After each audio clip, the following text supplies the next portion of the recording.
Subject है jurisprudence और इसका नेक्स्ट टॉपिक है पोजेशन, जिसको कब्जा या आधिपत्य भी कहा जाता है हिंदी के अंदर।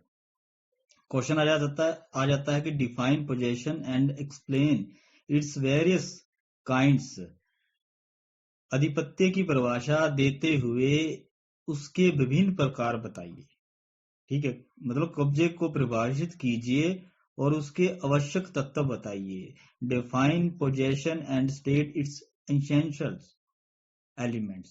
ठीक है, अब इसके आंसर में ये है कि जो जूरिस्प्रूडेंस है उसके अंदर जो पोजेशन है, कब्जा है, आधिपत्य है, उसका एक महत्वपूर्ण स्थान है। ठीक है, कहते हैं कि सांपत्तिक अधिकारों में, प्रॉपर्टी से जुड़े हुए राइट्स में स्वामित्व के बाद, ओनरशिप के बाद कब्जे का स्थान आता है। दूसरा नंबर किसका है? पोजेशन का। ठीक है, ओनरशिप के बाद। सामण का कहना है कि मानव जीवन के लिए जो भौतिक वस्तुएं हैं उन पर कब्जा होना परम आवश्यक है। मतलब जो चीजें आपको दिखाई देती है, जो आप जिनको टच कर सकते हैं, उन पर कहते हैं कि पोजेशन होना बहुत जरूरी है।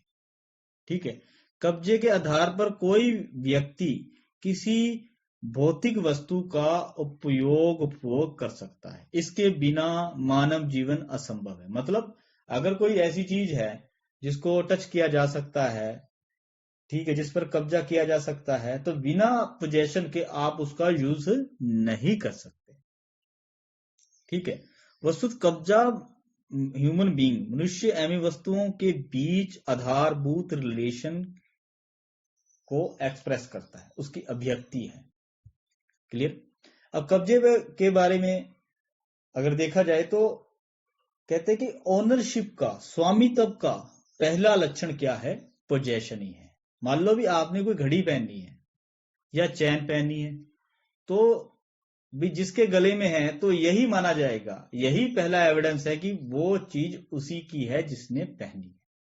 तो इसलिए जो पोजेशन है वो एक महत्वपूर्ण स्थान रखता है।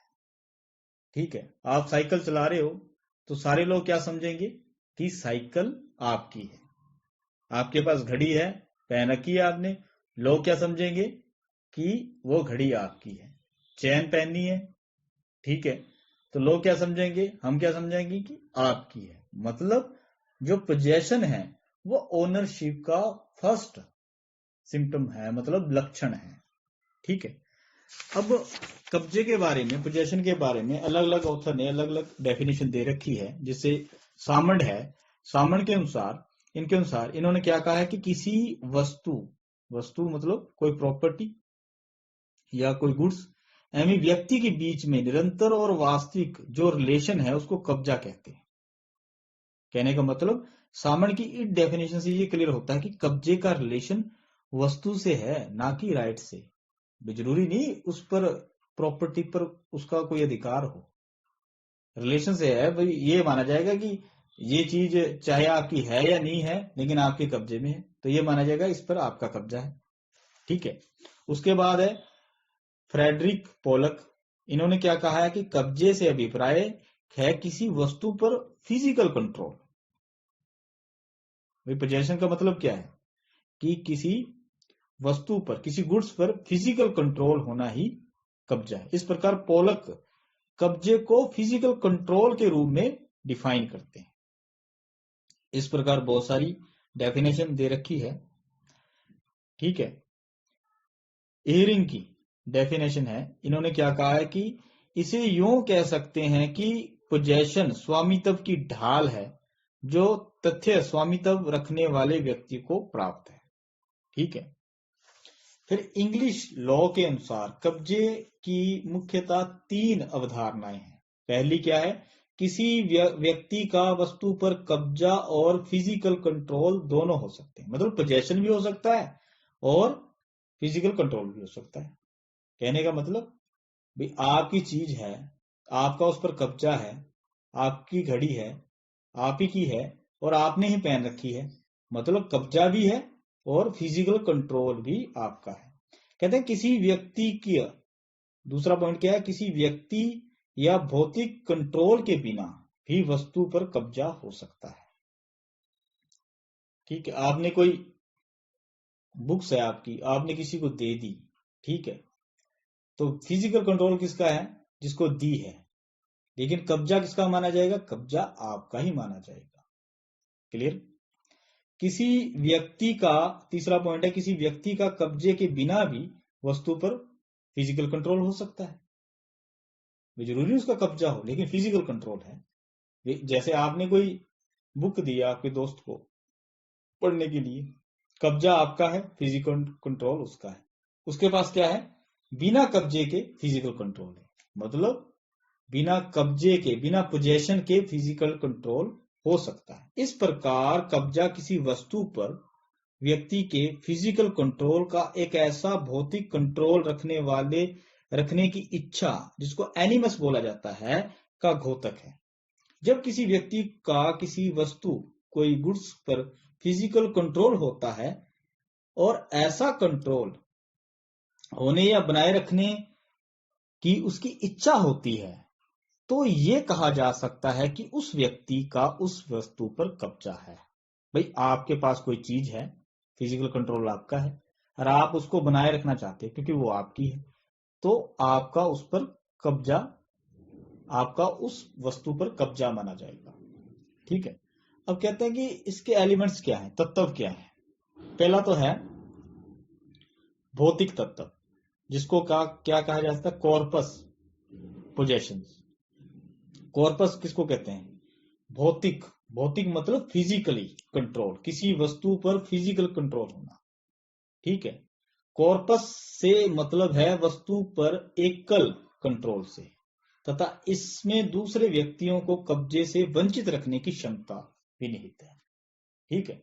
कॉर्पस का सीधी सी बात, कॉर्पस पोजेशन का मतलब किसी वस्तु पर फिजिकल कंट्रोल होना। आपकी घड़ी है, आपने ही पहन रखी है, तो इसको क्या बोला जाएगा? कॉर्पस पोजेशन, भौतिक कंट्रोल। ठीक है। इसके अंदर क्या क्या चीजें आती हैं? पहला ये कब्जा, पोजेशन रखने वाला व्यक्ति कब्जे की वस्तु का यूज कर सकता है और कोई व्यक्ति उसके अंदर इंटरफेयर नहीं करेगा। ठीक है। दूसरा, कब्जा बनाए रखने के लिए बाध्यकारी, सॉरी, जो कब्जाधारी है कि व्यक्तिगत उपस्थिति मात्र पर्याप्त होती है। मतलब अगर मान लो मर्सिडीज गाड़ी है, ठीक है, और उसको कोई व्यक्ति चला रहा है, तो उसके पास उसका कब्जा है। मतलब वो उसकी प्रेजेंस ही काफी है, चाहे वो शारीरिक रूप से कितना मर्जी दुर्लभ या कमजोर क्यों ना हो, कब्जा तो उसका ही माना जाएगा। तीसरा, कब्जाधारी व्यक्ति अपने कब्जे की वस्तु को गोपनीय रख सकता है। मतलब आपकी कोई चैन है, आप उसको छुपा कर रखना चाहते हो, कोई चीज है उसको आप लॉकर में रखना चाहते हो, रख सकते हो। ठीक है, क्योंकि आपका उस पर फिजिकल कंट्रोल है। और कब्जा धारण करने वाले व्यक्ति के मन में वस्तु को प्राप्त करने की इच्छा रहती है।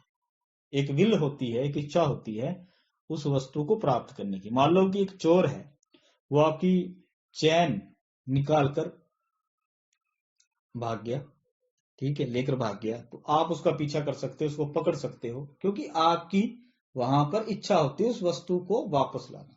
उसके लिए आप पुलिस स्टेशन जा सकते हो, उस चोर को पकड़ सकते हो, ये सारा काम आप कर सकते हो, क्योंकि आपकी इच्छा है उसके पीछे वस्तु को प्राप्त करने की। ठीक है।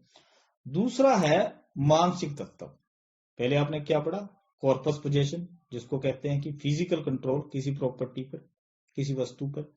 दूसरा है मानसिक तत्व, जिसको एनिमस पोसोडेंडी भी कहा जाता है। एनिमस मतलब मानसिक इच्छा, जो आपकी इच्छा है।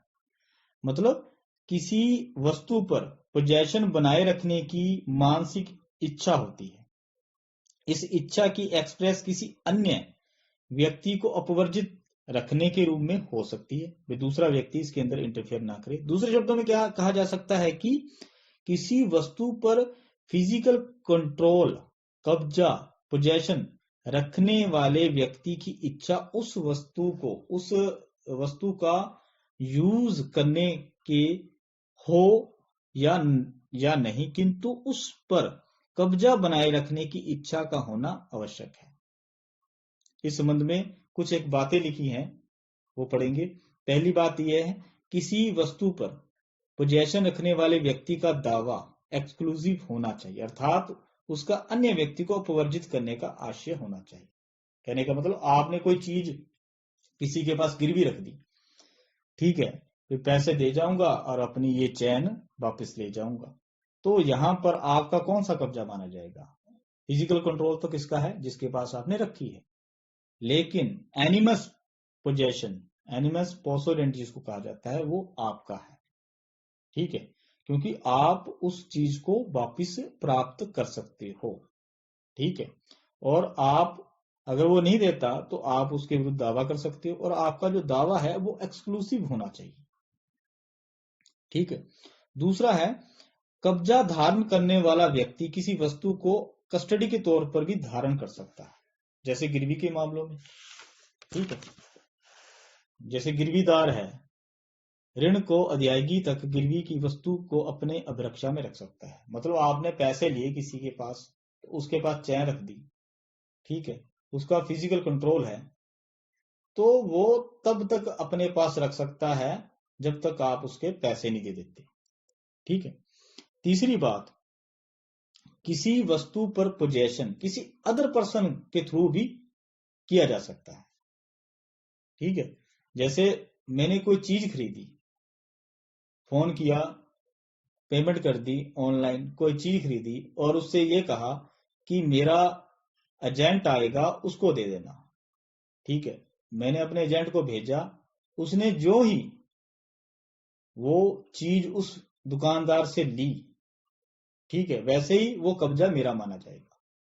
मतलब किसी व्यक्ति, किसी अदर पर्सन के थ्रू भी कब्जा पोजेशन प्राप्त किया जा सकता है। जैसे ट्रस्टी है, ठीक है, वो ट्रस्टी का कोई इंटरेस्ट नहीं होता प्रॉपर्टी में, लेकिन वो किसी के थ्रू वो प्रॉपर्टी धारण करता है, ठीक है।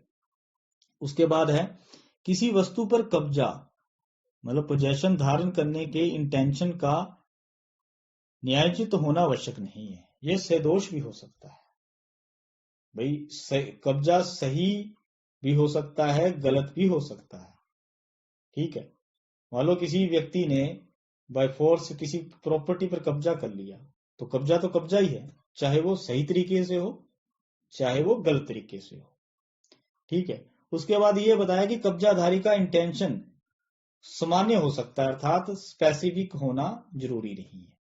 इस प्रकार जो मेन बातें हैं पोजेशन के अंदर, दो बातों का होना आवश्यक है। पहला तो है कब्जे का काय, जिसको कॉर्पस पोजेशन कहते हैं, जिसको फिजिकल कंट्रोल कहते हैं। दूसरा है धारण आशय, एनिमस पोजेशन, भाई इच्छा, क्लियर। कब्जे के काय मतलब जिसको कहते हैं कॉर्पस पोजेशन, जिसको डिफैक्टो पोजेशन भी कहा जाता है, ठीक है। और दूसरा है विधिवत कब्जा, जिसको डी जूरे पोजीशन कहते हैं, एनिमस पोसेडेंटी भी कहा जा सकता है, ठीक है। पहला भौतिक कब्जा होता है, फिजिकल होता है, दूसरा मानसिक एनिमस होता है, ठीक है।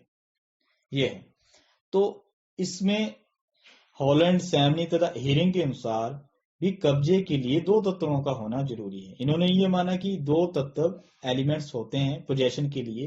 पहला, वे वस्तु पर भौतिक अथवा प्रभावी निरंतर यानी वस्तु को धारित करने की इच्छा, मतलब पहला तो उस प्रॉपर्टी पर फिजिकल कंट्रोल, दूसरा एनिमस होना चाहिए, एनिमस पोसेडेंटी, ठीक है। अब उसके बाद कुछ केस आते हैं, पुराने केस है, इसके अंदर डिसाइड किया गया कब्जे के बारे में।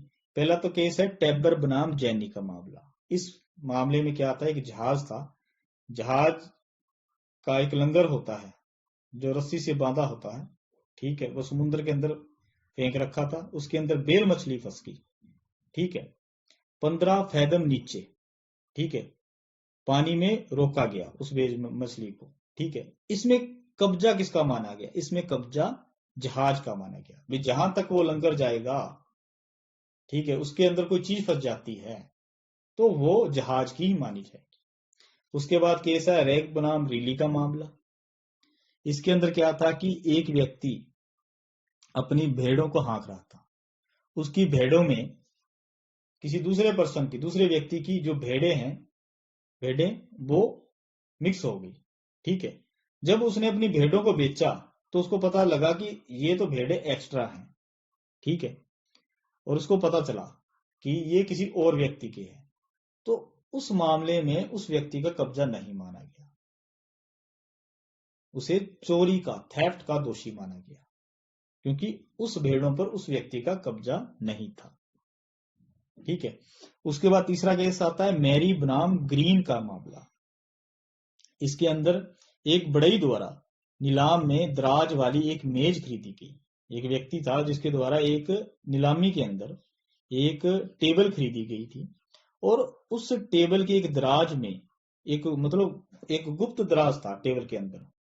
ठीक है। जिसमें पैसा रखा हुआ था, धन रखा हुआ था। ठीक है। और जो बायर था, जिसने खरीदा था, वह उसने देखा, चेक किया और वो धन ले लिया। ठीक है। और उस व्यक्ति को क्या माना गया? चोरी का, थेफ्ट का दोषी माना गया, क्योंकि उस धन पर, उस पैसे पर विक्रेता का अभी भी कब्जा बना हुआ था। कौन सा कब्जा था? एनिमस। चाहे फिजिकल कंट्रोल ना हो, लेकिन एनिमस कब्जा था। और जिसने खरीदा था उसका कब्जा नहीं था उस पर, तो उसको चोरी का दोषी माना गया। क्लियर? उसके बाद आर बनाम हडसन का मामला। इसमें एक व्यक्ति को एक लिफाफा मिलता है। ठीक है। और वो लिफाफा उसी के नाम से होता है, किसी दूसरे पर्सन का। ठीक है। वो लिफाफे को रख लेता है और बाद में उसको खोलता है, उसमें उसको एक चेक मिलता है, और वो उस चेक को अपने नाम से ड्रा करा लेता है, भुना लेता है। ठीक है। उसे भी चोरी का दोषी माना गया, क्योंकि जब तक लिफाफे को नहीं खोला था उस पर अक्यूज्ड का कब्जा नहीं था, अर्थात धारणाशय का अभाव था। क्लियर? इस प्रकार आपका जो पोजेशन का टॉपिक है वो पूरा होता है। पोजेशन के अंदर क्या है? जो वस्तु और व्यक्ति के बीच में रिलेशन है उसको पोजेशन भी कहा जाता है। ओनरशिप के बाद दूसरा नंबर पोजेशन का आता है। प्रेमा फेसिस जो एविडेंस है ओनरशिप का, वो पोजेशन ही है। तो सीधी सी बात, जो चीज जिसके पास है तो सारी दुनिया ये मानती है भी जिसके कब्जे में है, जिसके पोजेशन में है, वो उसी की है। ठीक है। उसके बाद बताया गया, डेफिनेशन दी गई, बहुत सारे ऑथर हैं। उसके बाद बताया गया कि किसी वस्तु पर फिजिकल कंट्रोल और कब्जा, पोजेशन दोनों हो सकते हैं। ठीक है। कहते हैं कि फिजिकल कंट्रोल के बिना भी कब्जा हो सकता है, और कब्जे के बिना भी फिजिकल कंट्रोल हो सकता है। उसके बाद इसके एसेंशियल एलिमेंट, कॉर्पस पोसेडेंडी, भौतिक तत्व, फिजिकल कंट्रोल किसी चीज पर होना, उसको कहते हैं। दूसरा एनिमस पोसेडेंडी, मतलब मानसिक तत्व। ठीक है भाई, फिजिकल कंट्रोल तो नहीं है, लेकिन एनिमस, मानसिक तत्व है। यहां पर इच्छा है उस चीज को वापस लाने की। आपकी बुक्स है, कोई ले गया, ठीक है, तो आपका कब्जा कौन सा है? फिजिकली, सॉरी, आपका कब्जा मेंटली है। इसको क्या है? एनिमस पोजेशन या पोसेडेंटी, मानसिक तत्व। ठीक है। और उसके बाद मेन तौर पर यह माना गया कि कब्जे के अंदर दो बातों का होना जरूरी है। एक होता है कब्जे का काया, कॉर्पस पोजेशन, मतलब फिजिकल कंट्रोल। दूसरा होता है धारणाशय, एनिमस पोजेशन, मतलब मेंटली, ठीक है, पोजेशन। और उसके बाद केस आगे टेबर बनाम जेनी, भी जहाज वाला मामला, बेल मछली वाला मामला, जिसको कहा जाता है रेग बनाम रीली, जिसके अंदर एक व्यक्ति की भेड़ें दूसरे व्यक्ति की भेड़ों में मिक्स हो गई थी। मैरी बनाम ग्रीन, ठीक है, एक टेबल वाला मामला जिसके ड्रा के अंदर कुछ धन मिला था। और आर बनाम हडसन का मामला, ठीक है, जिसमें एक चेक था और किसी दूसरे व्यक्ति को जिसको मिला था उसने अपने नाम से उसको ड्रा करा लिया, बनवा लिया। ठीक है, पैसे प्राप्त कर लिए और उसको चोरी का दोषी माना गया। क्लियर? तो इस प्रकार आपका पोजेशन का ये टॉपिक पूरा होता है।